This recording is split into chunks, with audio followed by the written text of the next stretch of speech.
14-savol. Sulfat kislota eritmasiga bariy gidroksid eritmasidan asta-sekin tomchilatib quyildi. Hosil bo'lgan eritmani elektr o'tkazuvchanligi qanday o'zgaradi deb.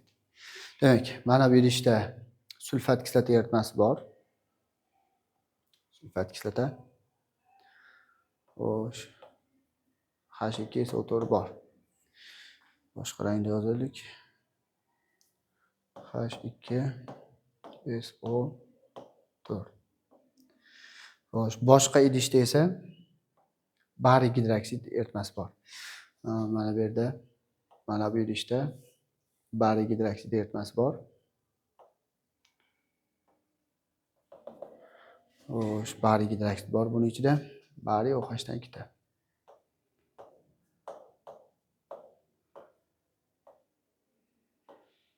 Xo'sh, bu yerda qanday reaksiya sodir bo'ladi? Tomchilatib quyapmiz mana bu idishga bariy gidroksidni. Mana tomchilab tushyapti. Qisqasi. Quyilgan sari nima bo'ladi? Reaksiya kirishadi. Sulfat kislota eritmasi bariy gidroksid bilan reaksiya kirishganda bariy sulfat oq cho'kma kelib chiqadi. Bariy sulfat oq cho'kma va suv kelib chiqadi. Demak, bu yerda o'zi sulfat kislota elektr tokini yaxshi o'tkazadi eritmasi.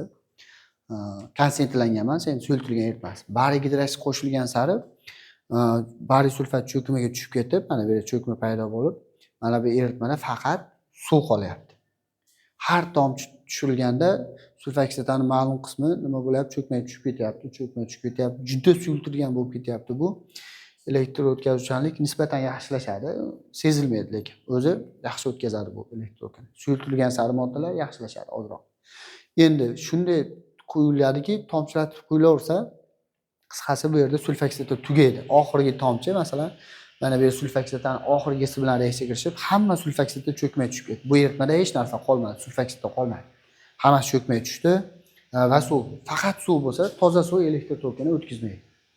To'zi ermagan bu. Demak, elektr o'tkazuvchanligi o'zi yaxshi edi.